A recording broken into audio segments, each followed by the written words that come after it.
Winter tomato soup. I'm going to show you how to make a delicious soup in the middle of winter with tomatoes. How, you ask?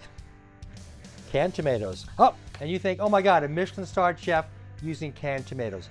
Yes, I'm going to let you in on a secret. Most Italian restaurants, in Italy, for example, where I worked, they use canned tomatoes for the pomodoro sauce for consistency's sake, right? So, even for pizza, the Neapolitan pizza, canned tomatoes. They just simply puree it. If it's a high quality, it's got to be high quality. Puree it, little olive oil, salt, maybe a touch of garlic. That's it. Done. Basta. Let me tell you about the San Marzano tomato. It's the gold standard in canned tomatoes. There are other brands out there that are listed that I like. What's really important, San Marzano is the gold standard. Why? Because they're sweeter because of where they grow in a volcanic soil in Italy. They have less seeds. They're less acidic. Obviously, when I say sweeter, it means less acidic, right? And also the outer part, the meat is thicker. So if you wanted to keep them diced, then they're really good for that as well. But I'm going to be pureeing it, so I'm not concerned about that. So you can get different brands. I'm not promoting one over the other, but this one, what's real important is what's inside the can. A good tomato, whether it's San Marzano or another brand. And then ingredients, extremely important ingredients. Let me read the ingredients to you. Whole peeled tomatoes, tomato puree. That is it. A lot of canned tomatoes have calcium chloride and citric acid. You don't want that. It's an inferior product. Also, you want to stay away from diced tomato. They put that in there so the diced tomatoes stay firm and they get tough. So you don't want to use diced tomatoes. You can use puree tomatoes, but I prefer whole tomatoes because they are the ones that they pick at, for the quality. They're not the seconds or broken up, and the best tomatoes I like to use are the whole tomato, peeled. Another great thing about this soup is like 3 ingredients. That's it, and it takes about 8 minutes to cook. Now, I'm going to show you a secret ingredient that I learned this trick when I was working in Italy, working with tomato sauces with great chefs, and I'm going to show you a little later, so don't go away. Stay with me. I'm going to start with garlic, and lots of it. Just going to peel and slice some garlic super thin.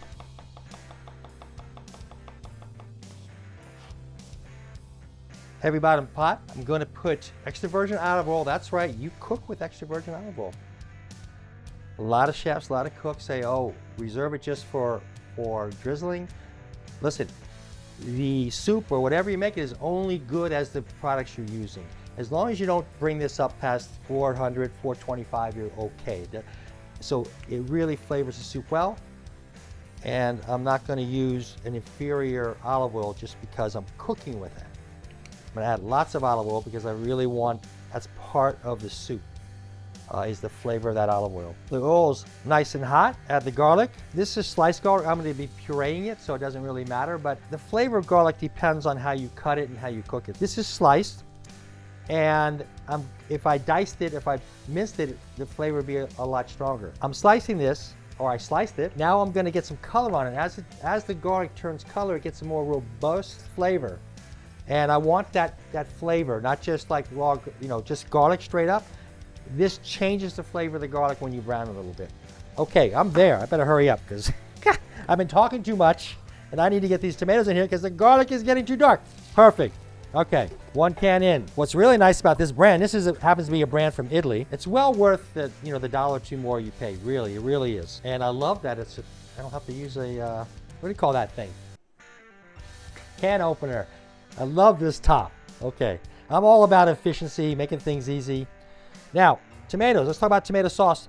I touched on that earlier. Italians do use fresh tomatoes in season for tomato sauce. It's just a different product. It's a different dish, right? When tomatoes are in season, that's pretty much all I use for tomato sauce. Is a quick tomato sauce or a deeper, or marinara sauce. It's great. However, for consistency and for my go-to pomodoro sauce, it's canned. But during the season, don't think I don't use fresh tomatoes or they don't use fresh tomatoes in Italy. They do during the season. But canned tomatoes are perfectly, it's more than perfectly acceptable. They are the standard in a lot of Michelin-starred restaurants. Now, another beautiful thing about this soup is I'm not going to add mirepoix, onions. I just want pure tomato flavor. And you'll see what I mean if you try this recipe, or when you try it. You are gonna try it, I know you are. You have to. That's why I do this, so you guys cook at home and make what I show you, and then let me know how you like it, okay? I wanna hear from you. The rap with canned tomatoes is that they're acidic, right? And they can be. So if you start with a good one, you kind of, you hedge your bets that it's gonna be not acidic or bitter, etc. Here's what I learned in Italy, a trick that is gonna blow your mind, right? Baking soda. Oh, you can have baking soda? Yes, baking soda to the soup and to any tomato sauce. What this does, it's an alkaline.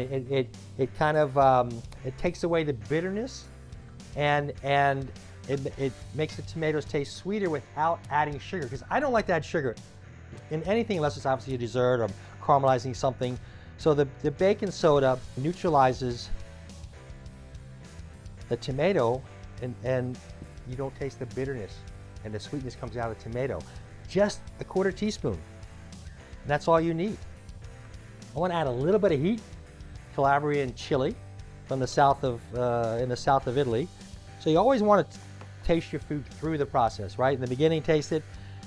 You want to season it just to the point where it's just like, just by seasoning properly, amount of heat, but more particularly the salt. If you just season with just enough salt, it takes a good dish to a great dish. Seriously. So that's why you taste a lot. And I'm gonna add salt, then I'm gonna taste it again because I don't think I have to exactly that much salt. The recipes in my newsletter, my free newsletter, the link below. People say, oh, I use so much salt. I use just enough salt. Because the canned tomatoes have no salt whatsoever, so you have to add the salt. And the salt brings out the flavor, it balances the acid and the sweetness. Salt, as Martha Stewart would say, my friend Martha Stewart, is a good thing.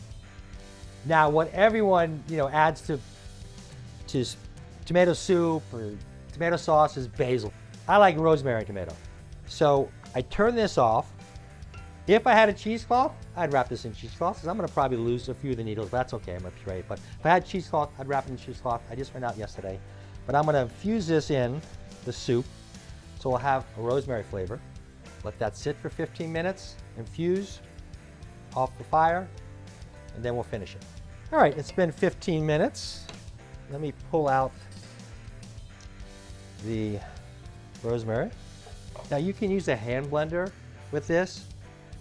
I just like the texture that the blender gives it, but certainly many times I just use the hand blender. You don't have to get this dirty, but this I'm looking for that mouthfeel, and I want to show you how to make this soup without cream.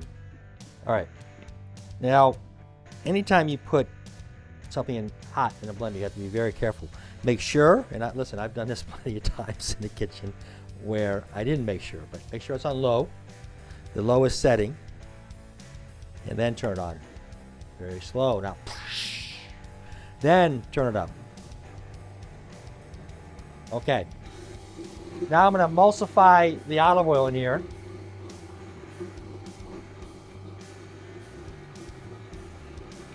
Not too much, don't worry. It's going to be delicious.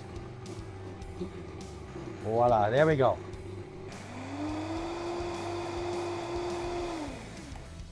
What the blender also does is lightens it up, like you did put cream in it. So you could. Did you guys see that? You didn't see that. I'm not even going to edit that out. We're just going to leave that in. This is what happens. This is what happens.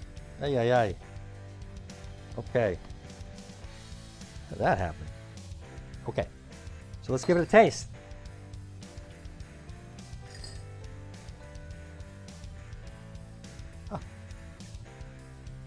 Doesn't heat anything. The soup is done. All right, I'll give you 8 minutes once we've blended everything, but it's delicious. Now, if you like that creaminess on your palate or the flavor of cream, but think about something. Cream, taste cream, what does that taste like? It tastes like fat, cream, pretty neutral flavor. So anytime you add cream to a dish, what it does is dilutes that flavor. So you'll take away the tomato flavor, right? And that's with anything, cream sauce or whatever, but sometimes you want that. You want a creaminess that it's a cream sauce, it's a cream soup. Okay, fine.